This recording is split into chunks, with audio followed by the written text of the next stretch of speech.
Now with our API deployed and our custom authorizer in place, we can actually test out to see if all this works. Let's go back to our Finder window, go into Lab 3, and click in the website directory.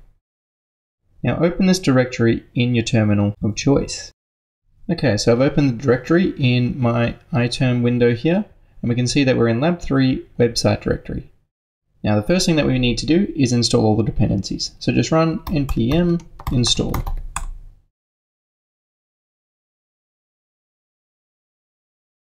Next, we want to run this website locally. So let's type npm start. We're going to go back to our browser window, open a new tab. We're just going to type localhost 8100. You can see our website's here and it's up and running. So let's click on the sign in button and log in with our username and password.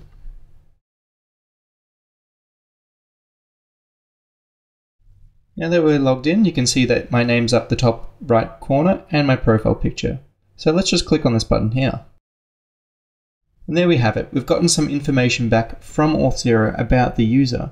Now this is pretty awesome because this is all running serverless through API Gateway and our custom authorizer.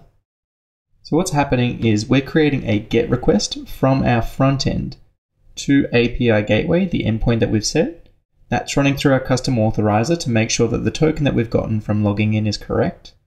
Then it's going to our user profile function, grabbing some information from Auth0, returning it to the front end and being displayed in this modal. Now we can confirm that these are all correct if we go back to our Auth0 page, click on users, click on the only user that's there, which is me, and then clicking on raw JSON. You can verify using the information here. Let's head back to the website and just close this modal. Now let's have a look at what's running behind the scenes, or what's changed in the code to allow us to do this. I'm just going to go to the Finder window. We're going to open this in Visual Studio Code. Now before we do, I'm just going to stop the web server. I realize I haven't gone through this before, so if we just open our terminal window, you'll see that it's actually still running.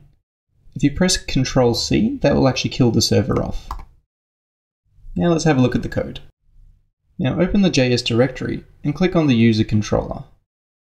In this controller, scroll down a little bit and there should be a new function.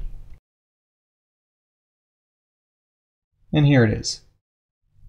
In the wire events function, there's something called a profile button that when we click it, will make an API call using our API Gateway endpoint to call the function user profile. We're going to be passing through the access token as data, and then we're going to make a GET request to that URL.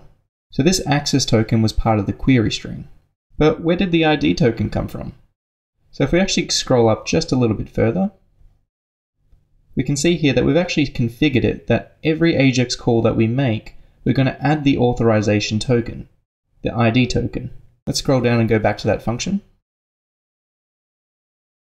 Once the function completes and we've gotten some response, we're going to get data and a status code.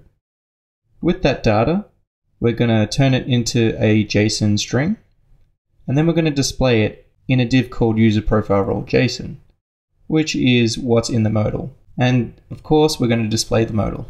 And that's it. That's all the extra code there is to make this work. We now have a fully functional serverless API call made using API Gateway and a custom authorizer. Now, if you haven't made it this far or you're receiving some errors, try and see if you can debug it yourself. Maybe open the console log and see if there's something in there, or debug your Lambda functions another way. If you get stuck, let us know how you go in the forums. Tell us what section you're stuck at, what you've tried so far, and if you're receiving any error messages, and we'll be more than happy to help. If not, we'll see you in Lab 4.